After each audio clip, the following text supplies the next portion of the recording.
E olha, o acordo entre o Mercosul e a União Europeia parece cada dia mais distante. A primeira-ministra da Itália, Giorgia Meloni, disse hoje que seria prematuro assinar um acordo comercial com o bloco. A Itália era uma peça-chave para o avanço dessa parceria comercial e o Danilo Moliterno explica para a gente por que, Danilo Moliterno. A gente já conhece que já está acostumado com essa resistência da França desde o início dessas negociações, muita pressão do setor agrícola francês, lobbies muito fortes junto ao Palácio do Eliseu. Danilo Moliterno, e agora, com esse coro feito pela Itália, de fato ficou mais difícil para que a gente tenha essa consolidação do acordo no dia 20? Seja muito bem-vindo e bom dia. Bom dia, Victor, e a todos que acompanham o CNN Money. E desde o começo dessa discussão, a gente vem falando que a Itália é uma espécie de fiel da balança. A gente já tem algumas oposições já sólidas, como você mencionou, por exemplo, da França, da Polônia, e agora com essa resistência da Itália, a gente teve hoje pela manhã, como você mencionou, essa fala no parlamento italiano da primeira-ministra Giorgia Meloni, a gente tem se formando um bloco minoritário que seria suficiente para barrar esse acordo. E aí, para a gente entender um pouquinho mais desse contexto, a gente relembra que havia a expectativa de que já no final dessa semana, no dia 20, sábado, pudesse haver a assinatura desse acordo entre Mercosul e União Europeia, previsto para a cúpula do Mercosul, lá em Foz do Iguaçu, no Paraná. Mas para que a presidente da Comissão Europeia, Ursula von der Leyen, possa viajar a Foz do Iguaçu e assinar esse acordo, ela precisa de um mandato esse que seria dado pela aprovação desse acordo no Conselho Europeu, que é aquele colegiado formado pelos chefes de Estado da União Europeia. A votação no Conselho estava prevista para acontecer nessa semana. A Dinamarca, que é o país que hoje ocupa a presidência rotativa da União Europeia, havia indicado que essa votação aconteceria entre quinta e sexta-feira. Agora, com esse bloco minoritário ganhando força, a gente nem sabe se de fato a Dinamarca vai pautar esta questão, este acordo. Para a gente entender um pouquinho mais sobre o peso da Itália para essa questão, a gente traz uma arte aqui para quem acompanha o CNN Money. Para a gente entender e ficar bastante claro quais são as condições para que esse acordo seja aprovado no Conselho Europeu. É necessário que 55% dos países aprovem, ou seja, ao menos 15 dos 27 países da União Europeia. E isso, Victor, não deve ser um grande problema. A gente tem mais de 15 países que querem aprovar esse acordo. O problema é que esses 15 países, eles precisam representar pelo menos 65% da população da União Europeia. E aí, quando a gente soma França e Polônia, que eu mencionei que já tem a sua posição ali basicamente firmada em oposição a esse acordo, a gente já tem cerca de 23% da população da União Europeia, isso segundo o Eurostat, que é aquele instituto que traz ali as estatísticas oficiais da União Europeia. Quando a gente soma esse percentual de França e de Polônia com os 13% da Itália, a gente já ultrapassa os 35%. Então, caso de fato a Itália firme sua oposição e fique sólida que a Itália não vai apoiar a aprovação desse acordo no Conselho Europeu, a gente pode dizer que o acordo, pelo menos por hora, está melado.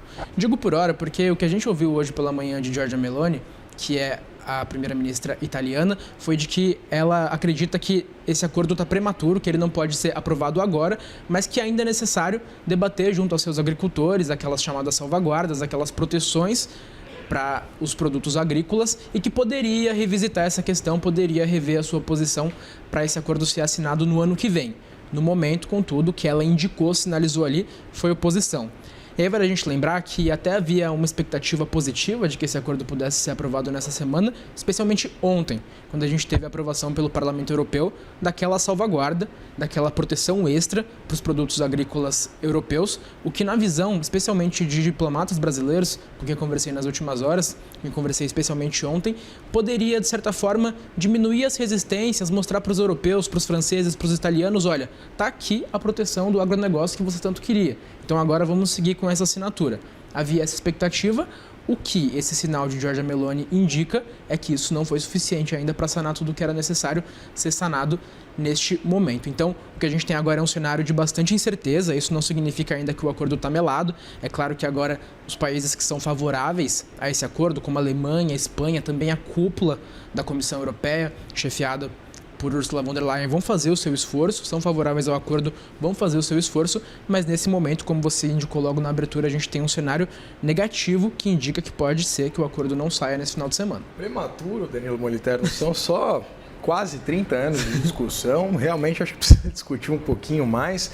Danilo, você mencionou essas salvaguardas aprovadas ontem pelo Parlamento Europeu, que entre os pontos prevê a possibilidade de uma suspensão de produtos agrícolas oriundos do Mercosul para a União Europeia, caso se mensure, né, e se interprete dentro do bloco europeu que esses produtos embarcados para lá, eles representariam algum tipo de risco para a produção local. Evidentemente, essa possibilidade ela não foi bem avaliada por negociadores brasileiros, negociadores sul-americanos. Mas o Brasil estaria disposto a ratificar esse acordo, mesmo com essas salvaguardas que não eram tão positivas assim para o Mercosul? Isso é muito interessante, Victor, porque a gente teve, de fato, salvaguardas muito duras sendo aprovadas ontem pelo Parlamento Europeu. Basicamente, o que eles indicaram é, de um ano para o outro, se a exportação do Mercosul de determinados itens para a União Europeia crescer mais de 5%, a gente pode suspender as preferências tarifárias que estão previstas nesse acordo. Anteriormente, essa regulamentação, é basicamente uma regulamentação do acordo que eles estão fazendo. Essa regulamentação previa que esse percentual seria de 10%. Então, eles abaixaram bastante e não só isso. Indicaram, se ultrapassar 5%, a gente vai abrir uma investigação e essa não vai ser uma investigação longa. Indicaram prazos baixíssimos que pode chegar a 2 meses para essa investigação acontecer e poder haver rapidamente a suspensão dessas medidas, dessas preferências tarifárias. E aí, como que isso caiu no governo brasileiro? A gente trouxe, inclusive, aqui durante a programação, uma apuração do nosso diretor de jornalismo em Brasília, o Daniel Hittner, que indicou que a posição da diplomacia brasileira era a seguinte: olha, isso não agrada no primeiro momento, a gente viu falas, inclusive, de uma secretária do Itamaraty indicando que isso poderia ser preocupante, mas não é o momento da gente subir o tom contra essas salvaguardas, não é o momento da gente brigar, é o momento da gente conciliar e garantir a assinatura desse acordo agora nesse final de semana. E aí, lá na frente, caso essas salvaguardas de fato sejam aplicadas de maneira que fira o livre comércio previsto no acordo, a gente briga por alguma coisa, a gente toma uma medida de reciprocidade. Essa foi a visão no primeiro momento da diplomacia brasileira. Houve também o setor produtivo e ali sim havia bastante preocupação. Houve, por exemplo, o representante da Associação de Proteína Animal, que é o Ricardo Santin, e o que ele indicou: isso pode tornar mais desafiador. Lembrando que a BPA ela é especialmente relevante no que diz respeito à representação de aves, que seriam um desses produtos mais sensíveis. Ele indicou: olha, isso pode de fato tornar mais desafiador, é necessário ainda ver como isso vai ser aplicado, mas caso isso torne desafiador, caso isso fira o acordo de livre comércio, é necessário de fato que o Brasil tome medida de reciprocidade, ou seja, retire também preferência tarifária da União Europeia. Então, no primeiro momento, a avaliação é essa: poderia tornar mais desafiador, mas é necessário ser político nesse momento e garantir a aprovação do acordo. Isso é o que pensava a diplomacia, que, acredito eu, agora esteja surpresa com o fato de que nem mesmo essas salvaguardas mais duras e esses pedidos dos agricultores europeus sendo atendidos foi suficiente para viabilizar a aprovação política desse acordo no Conselho Europeu. Foi protelada a data, Danilo Moliterno, em que você vai poder comprar um bom vinho francês um pouco mais barato, Danilo. Muito obrigado pelas informações. Nosso repórter Danilo Moliterno, que tem acompanhado esses imbróglios todos.